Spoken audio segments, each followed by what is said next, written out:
All right, we're back with one of the great cycling minds of Australia and also one of the best emerging podcasters we've got going around. We've got the beautiful and powerful Matthew Tonge. Thanks for coming on, mate. Oh, mate, you've well and truly spoken me up there. I am neither a fantastic cycling mind or one of the best up and coming podcasters, but I certainly try my hardest at both. So, yeah, thrilled to be on, and looking forward to our next 30 minutes or so. Ladies and gentlemen, that's why he's the best. He's so humble. It's great.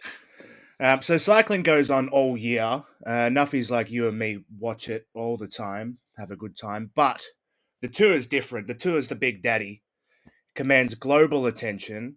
And this year, we've got a strong Aussie contingent. Last year, we only had two riders. One of them did really well. Good old mate Richie Port, the cruise line. It was great to see Richie, get up and get onto that podium because, as we know, he's had some real bad luck in the tour over the last few years, and Mm. he's always been our biggest hope in the days following Cadell Evans. So he's always been our promising hope, and he's had some unfortunate crashes, and to see him get up on the podium last year was just amazing. And at that, got on the podium after a puncture on a gravel section. No bloody worries. Mate, you can't stop him. The You human, cannot stop him. the human cruise line, because he's a rich port, mate. Eh? Luxury cruise. I Um, love it. for Absolutely every love it. for everybody listening, I'm going to go through some shocking nicknames for everybody, so please keep that in mind. So we're going to go to looking at the top five Aussies to watch this year from one of the great minds, Matthew Tonge. But before that, the tour seems to mean something different to everyone who I've talked to about it.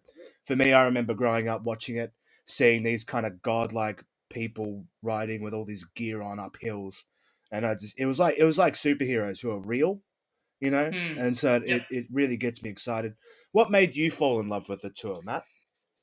It's funny because I actually got into cycling because of my dad. So my dad was, or still is, a keen cyclist, and with SBS, obviously you have the live tour that runs through the night, and then SBS will run a highlights package, which will either show in the morning or again at about 6 p.m. at night.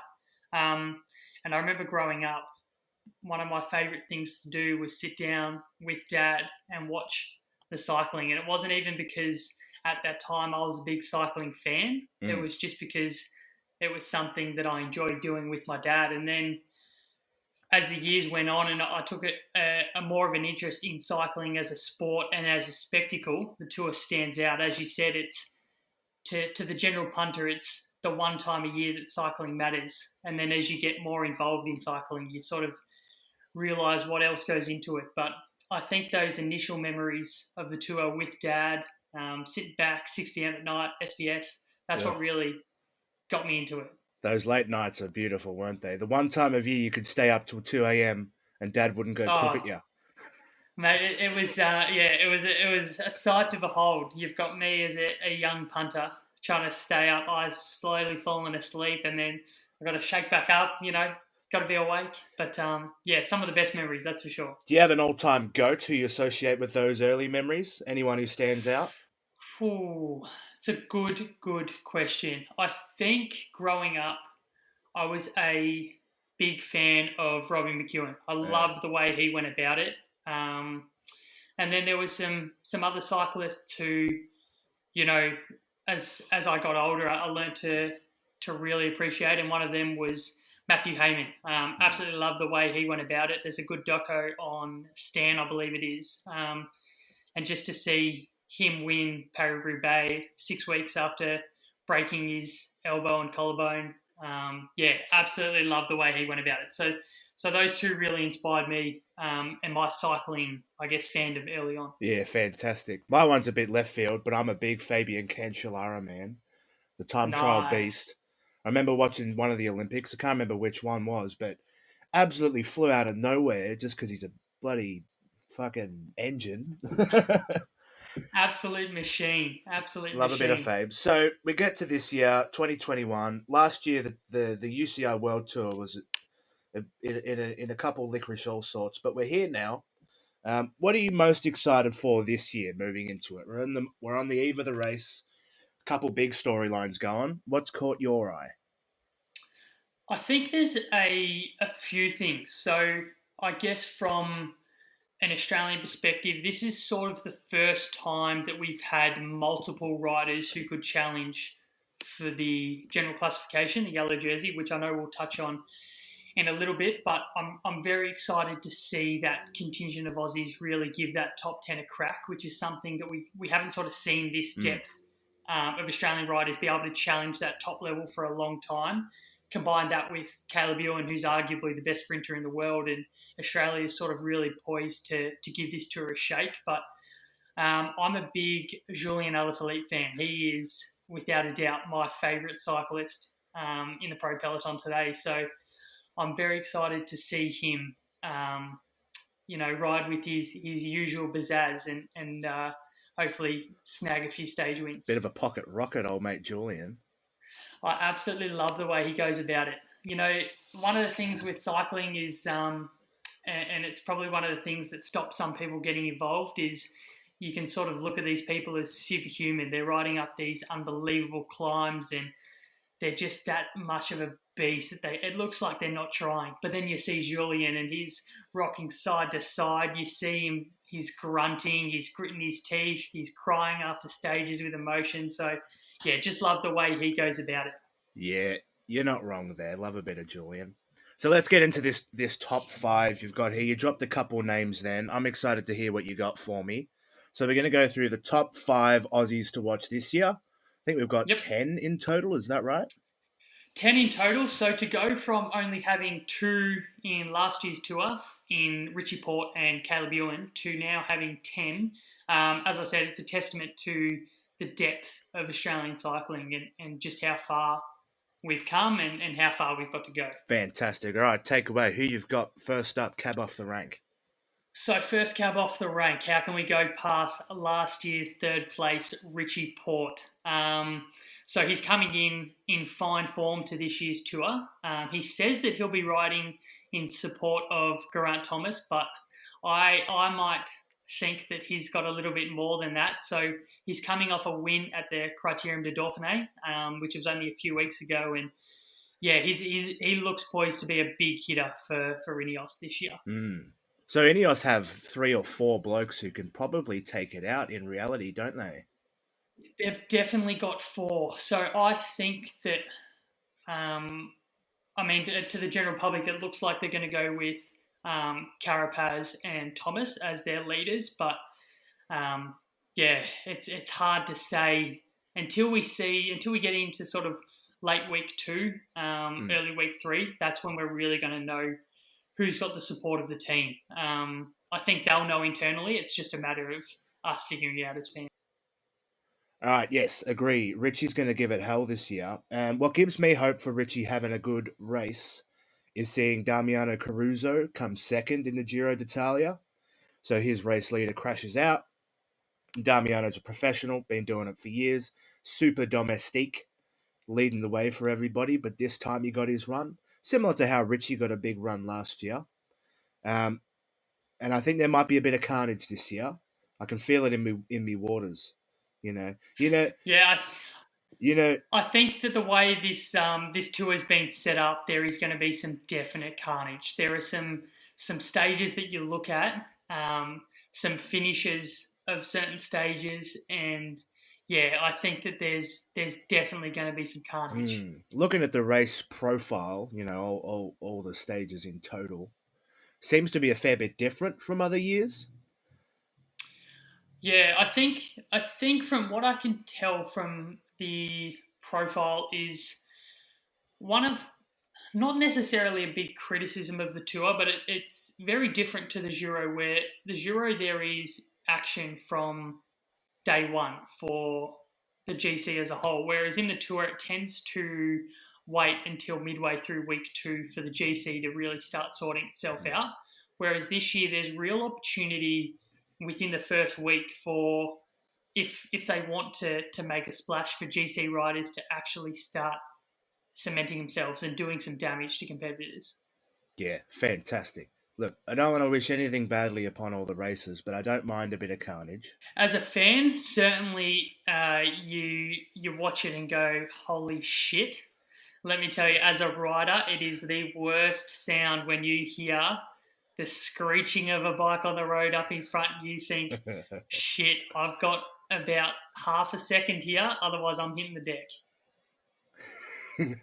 We want some of that nice, safe carnage. No Exactly. golden retrievers running onto the road. In that, No golden retrievers. exactly. So, look, my awful nickname for Richie Port, I dropped it before. For every rider, everybody, I'm going to give a poor nickname. I used to be a marketing man, so this is my only skill in life.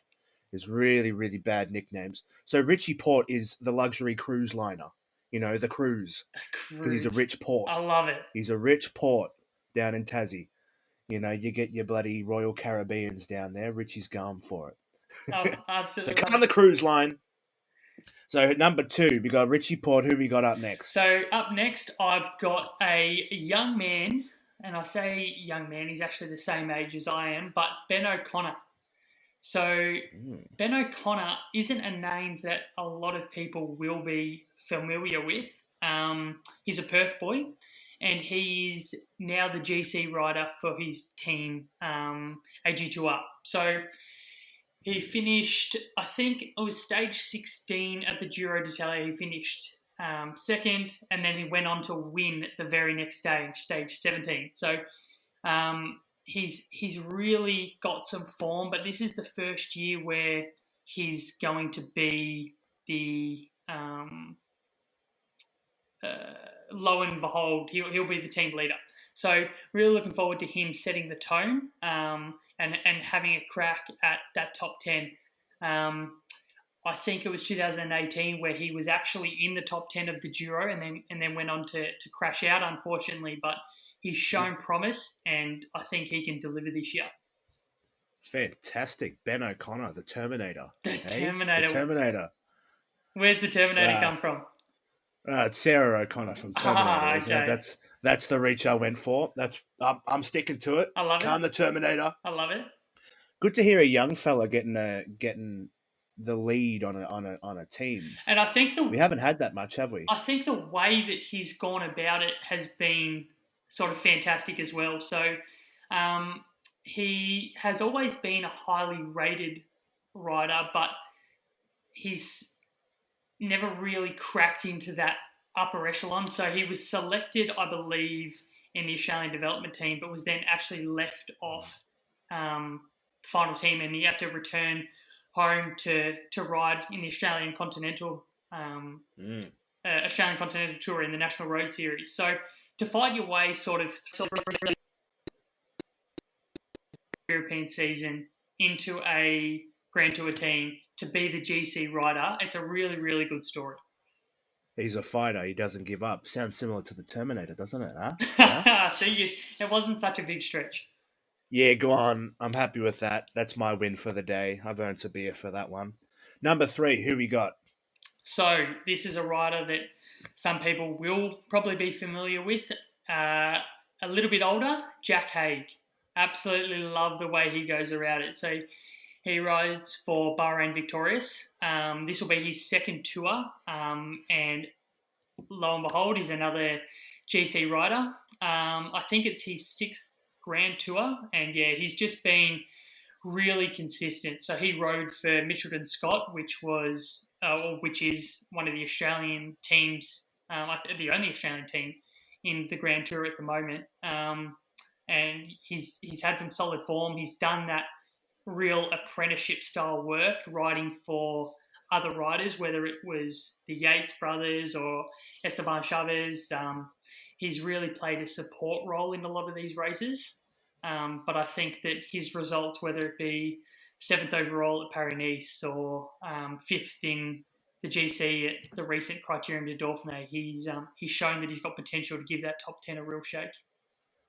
Right. So in supporting other people, he's been still making some good finishes, and now he's up there. So yeah, I think that's a really important thing for a lot of cyclists that are moving into those GC ranks is learning how to ride for others, because you ride for others and you learn when to cover a break, when to let it go, and to see him, put in that work, especially to ride under the Yates brothers, who are arguably sort of two of the best riders across the world. There's not too many other people you'd rather do an apprenticeship under. Yeah, and I suppose the ultimate example is Richie Port doing that for years. Gets Exactly, on the podium last year. Off you go. exactly. Yeah. I think that Richie Port is the prime example of just how beneficial it can be to come up as a domestique and a support rider for someone else. So Jack Haig's 27 now. He's just starting to lead a team. Yep. You'd say, what's the window for being a GC leader in a team? What's the Ooh, window you got there usually? Because I'm looking at Richie Port. He's 36. He's yeah, still rocking. but then and on the flip side of that, you've got people like Tadej Pogacar, who is, I believe, Oof, 22, 23, and oof. just coming off last year's win at the Tour de France. You've got so many young riders, Egan Bernal. So you've got these young guns who can lead a tour. But I think for your peak physical performance in these sort of longer races, I think that window between 28 to 34 is that Mm. optimal time where you're really starting to hit your straps. So we might have the golden age of Jack Haig coming up, hey? Exactly. It could be. Well and truly could be. He's coming into that window for sure. All right. So Jack Haig is the human chocolate, Choco, in in honor of the beautiful Haig's chocolate we got here in Melbourne CBD. So everybody get your chocolates out. Get your chocolates out for Jackie Boy. Get your chocolates out for Jackie Haig, the human It's, choco. Yeah, look, I'm going to keep doing this. We got two more. The nicknames are going to come thick and fast. I'm excited for Jack Haig, though. That's going to be a ripper. Good to have someone in it who's an up and coming young gun, underdog. You never know what could happen in these races. You mentioned exactly. Tadej. You mentioned Tadej Pogacar. I don't think I've ever been so scared of a cyclist in my life.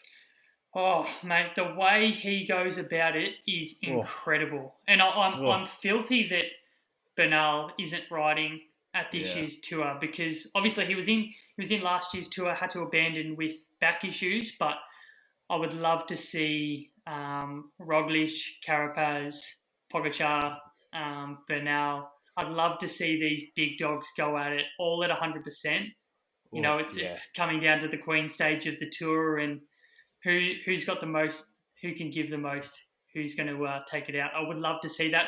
In saying that, still very much looking forward to this year's battle. Yeah, you mentioned a couple young guns there. And one thing I've been thinking on, and maybe we'll do an episode in a couple days on this once the race is up and going. But we seem to have a bit of a changing of the guards of the big dogs in the races at the moment. You know, we've got these young guns, Pogacar, Roglic, Carapaz, buddy Evanopol, all coming up. And, the old fellas are all, mid 30s, still running well, but geez, got a nice era coming up. Yeah, I'm very much looking forward to the next 5 to 10 years of cycling. So we've seen Team Sky, now Team Ineos, dominate the cycling world for the last however many years with Chris Froome, Thomas. We've seen these big dogs really at the Mm, peak. Now mm, we're seeing the depth of young cyclists coming through. And you go into any race, and there's no longer that low and behold clear favourite. There is a number of favourites, many of whom are under that 25-year-old mark, apart from Roglic, who's a little bit older. But for the most part, you've got these young guns who are just, yeah, it's going to be an exciting year for cycling. yeah, fantastic. All right, number four. Let's go. Who you got for us? Alrighty, so I'm going to move away from the GC riders, going to move into some of the sprinters and stage winners. Ooh. So I'm very excited to see this man back in the tour, Michael Matthews. Mm, He's returned to Team Bike Exchange, so a bit of a homecoming, if you will. He was at Team Sunweb and was left off last year's tour, which was a very oof. controversial decision at the time. He started 5 tours, won 3 stages, and even took the green jersey in 2017. So I'm really excited to see him come back. That sort of coming home tour. any of he'll be hunting stage wins in any of those stages with sort of the medium mountain stages or a lumpier sprint. You can't count him out. Yeah, the old faithful Matthews. Would you say it's a bit of a revenge tour for Mickey? I definitely would. I really would. From all accounts, he was not happy with the decision to be left off the Sunweb team, and I completely side with him on that. I don't think he should have been left off. I'm very much excited to see him in this year's tour, and yeah, I'm picking at least one stage win. I'm gonna say that now. Ooh, I think that he'll pick up one. just the one. Look, they Just the say one. his Don't want to get too nickname. ahead of myself. Yeah, no, we don't want that, do we? They say his nickname is Bling. Yep, that's certainly right. I can't think of anything to do with Michael Matthews. It's such a lovely, common name. Nothing's coming to me. Now, We're gonna stick there's with Bling. yeah, we'll stick with Bling. I was going to say there's not too much common about Michael Matthews. He grew up in his early days, which is where he earned the nickname Bling. Very much a fan of the fancy jewelry and whatnot. I think he's grown out of Ooh, that a little bit, but certainly didn't mind a fancy piece of jewelry back in the day. he doesn't mind a bit of bedazzling, does he? Nah, certainly not. Certainly not. Hope we see some bedazzling at some finish lines. Wouldn't that be good, huh? Hey, It would hey. be absolutely beautiful. Card Mickey. All right, number 5. Who you got rounding us out, Matt? So to round us out, how could we go past the best sprinter in the world, Caleb Ewan, Ooh, the big dog riding for Team himself. Lotto Soudal. This will be his third tour. And if you want to talk about stage wins, this man has won 5 of them. 2 Oof. in 2019, 3 last year, and I'm going to say a fair few more this year. Mm, I wouldn't be surprised if he takes home the green jersey. He'll mm. be very much contending for it, which is what we've heard out of his camp. Um, his season goal coming into this year was to win a stage at each of the 2021 Grand Tours. So he's already nailed 2 stages at the Giro. I think he's going to get a few more at the Tour. And then it's just the Velta left. And yeah, it would be a massive feat if he could get that done. But Mm. I don't think that's beyond him. I reckon he can do it. Those powerful pistons just pump, don't they? Ooh. Oh, if you want to see cycling, the pinnacle of sprinting, look at Caleb Ewan. Look at him 100 metres out. The acceleration and his ability to find space where space doesn't exist, it is amazing. It's something, it's a sight to behold, that's for sure. The human shadow, mate. The human shadow. Exactly, that's the one. So he's going for the green jersey. He has a good chance of getting it. He's in form. He's won a couple stages at the Giro. Yep. Who's he up against in terms of the green jersey? Who's he got coming at him? Oh, so it won't be an easy, I guess, going for Caleb. So he's going up against who many would consider the greatest or one of the greatest, Peter Sagan. Mm. I know Sagan is getting older, but you can never count him out. And he has shown in recent months that his form is as good as ever. Mm. There are a number of sprinters who are coming into this race, but I'm keen to see Mark Cavendish. So for those who don't know Mark Cavendish, he's 36, has sort of come back from the dead in a way where people counted him out, and he has made his way back with my favourite team, Deceuninck Quickstep. So to see him come back, I'm really looking forward to watching him. But yeah, wins will not come easy for Caleb. I just think that he's a class of his own, and I think he's capable of it. Where's Mark Cavendish, the catfish, come from? Where's he been this whole time? Because he was on top of the world at one stage. He was on top of the world, so he was one of the best sprinters in the world. And then age seemed like it caught up to him, but much like his contemporary Andre Greipel, who I think is 38, maybe 30. I think 38. He's in the tour this year as well, and Jeez. you just can't seem to count them out. They continue to prove they're in top level form. So yeah, to see those old two go up against Caleb Ewan, who's 10 years, if not younger, um, about 10 years younger than them. It's exciting. Geez, I'm a bit worried about the experience he's up against. Nothing against Caleb, but these old veterans, they know how to sprint. They've been doing it for decades. And the thing is, they might not have the top end power or speed of a younger rider like Caleb, but you can bet your bottom dollar that they know where to put themselves. So yeah, it's going to be exciting to see that raw power versus the experience. Fantastic. It's good to have a Yeah, sprinter that you're following because it makes every race interesting, even exactly, the boring exactly. And ones. before we move on, I know we said we'd only profile five, but there is Oof, one that I want to give a special shout out there's to. a wild card. A wild card, and his name is Luke Durbridge. So the nickname Turbo Durbo. Turbo Um, he Durbo. is he is what we call a super domestique in the way that he just battles himself for someone else. This is actually going to be the first year where he is the road captain, and he's basically just in charge of making sure all other riders are where they need to be. In the past, he's really earned his mantle for being one of the best domestiques in the world, where he will just bury himself all day for the rider Oof. that he is protecting. And by all accounts, a fantastic bloke. So, yeah, wanted to give a little shout out to Turbo Durbo. Well, let's stay on Turbo Durbo a bit. So he's Bike Team Exchange. He's 30 years Yep, old. So he'll be the yep. super domestique for old mate Lucas Hamilton. Is that correct?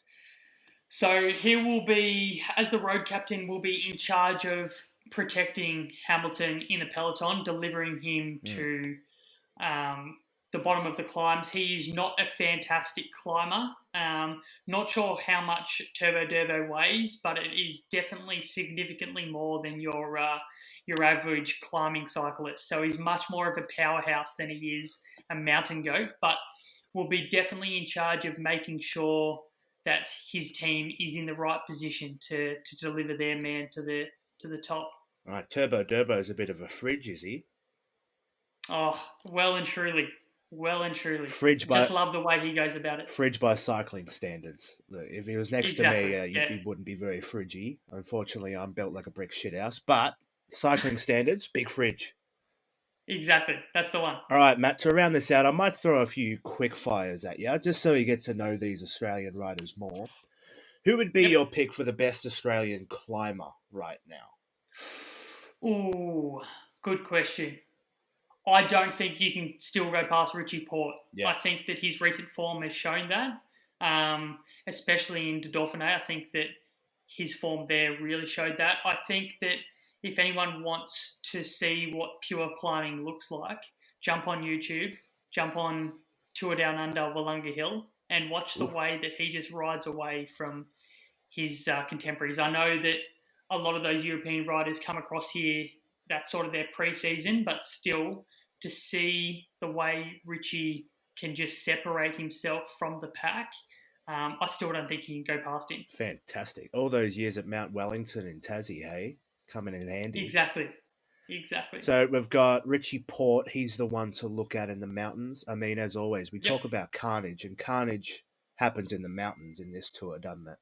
So can you definitely. expect if Richie has a crack at it, the mountains might be where he separates himself? I think we will know more about Richie's position late week two. I just have this suspicion that maybe Thomas isn't at that level needed to lead a tour team. I think that Carapaz is undoubtedly one of the main options that they'll use. But yeah, I think that Port, if it comes into those later stages and he's still in the top 10, whatever it may be, I think he can, really separate himself in those climbing stages. Yeah, fantastic. There's nothing like a big mountain, cycling or not, just a big mountain. It's just good. Yeah, and that's the thing. You've got your bike, you've got the climb, you're doing the exact same gradient. It's who can do this faster. And I'll be sitting on the couch climbing through a few things in my fridge, I reckon, all night. Hey, Exactly. Join the couch The peloton. couch peloton, get on it and get on SBS's coverage. Some of the great coverage I've ever seen in my life. I don't know how they do it so well. Undoubtedly, I would say this, and I'm passionate about this. I think that across all sports, Matthew Keenan, Robin McEwen, and Bridie O'Donnell as a trio are the, in my opinion, the best. But I don't think you could argue with top five across any sport. Um, and if you don't believe me, just listen to them for one stage. I think that the way they bounce off each other and their dynamic and their ability to convey the technical elements of the tour to the general punter, but also to the people that follow cycling as a sport, I think it's amazing. I think we've got two more points to get to. First off, I think you might be able to give yourself a bit of a plug here because you have interviewed cycling royalty recently, haven't you? I have. So I got the chance to sit down with Mike Tomalaris. So he is pretty much the kingpin of the SBS cycling world. He's been there for 25 years, I think. I think this might be his 26th tour. Could be wrong there, but had a chance to sit down with him on Chew the Fat podcast, where we got to go through his memories of cycling, his favourite moments, and then talk about the mental health element. So he's a very big advocate of promoting positive mental health. So yeah, if you get a chance to listen to that, it's worth a listen, I would say. Fantastic. Listeners at home, make sure to get on that. It's a ripper. Get on the Chew the Fat podcast. It is also a ripper. And just before we get out, who's your pick to take out the whole race? Who you got? I am a big. Well, okay. Who does my head say, and who does my heart say? Two different things. My heart wants this to be the romantic time where Julien Alaphilippe Ooh, comes from nowhere and holds on to that yellow jersey. 2019 was one of the best tours I've ever watched, seeing him just continually defy the odds and hold on to yellow. I would love to see that happen. I don't think he's going to be capable of doing it. I think it's going to go to Primoz Roglic. you reckon Primoz is going to get up? Yep, I think he was very unlucky last year. Insanely good ride by Pogacar, but I just think that the experience that he's gained over the last 12 months is invaluable on Roglic. So yeah, I think he's going to get up. Talk about a revenge tour for Roglic in front all the Oh, way, and then this young buck pips him at the line. I would be fuming. yeah, and I think that we're going to see that this year. Whew. I don't think they're going to leave it to Whew. chance this time. They say consistency is Roglic's big issue in that, he always finds a way to crash out or die at some stage during a race. Do you reckon that revenge is going to be enough to make him just fly through the whole thing? I think that those experiences, what I was touching on earlier, I think that they're going to hold him in good stead. So after the tour, um, he went away and he had some big misses, but also had some big wins. So I think that he's hitting form at the right time, and I think we're going to see the best version of Primoz that we've ever seen. Good. Interesting. Right. Now, who's your heart? So your heart's Julian, your head's My Roglic. heart is, yep, my heart's Julian. I would just love to see that, and I'm sure the French nation would love to see one of their own win the tour as well. Gosh, wouldn't that be good? My heart's firmly on Choco for many reasons. I just love a good chocky, but also wouldn't mind a young Aussie getting up, underdog, always a real good narrative. My head can't go past Pogacar. I'm wary of backing Yep. someone who won last year. Ne- Never really a good idea when you look at the history books, at least recently. See Egan Bernal going down with a back, you know. But if not, old mate Tadej, I'm backing Richard Carapaz. I reckon he's Yep. hitting form, he's getting experience, he's got young legs still. I reckon he can take out the big dance. Yeah, and he's shown that he can win these big races, having won the Giro before. So yeah, I think he's being underrated coming into this. I think a lot of the talk has been on that Roglic versus Pogacar battle. I think that a lot of people are underestimating Carapaz, and underestimating a lot of people in the top 10. So while the battle between Roglic and Pogacar will be good, there are certainly many others in that top 10 who can give it a real shake. Fantastic. That's a good way to go out, mate. You should do this for a living. God, how's that for a plug? I wish, mate. I wish. God, wouldn't that be the dream? Maybe one day.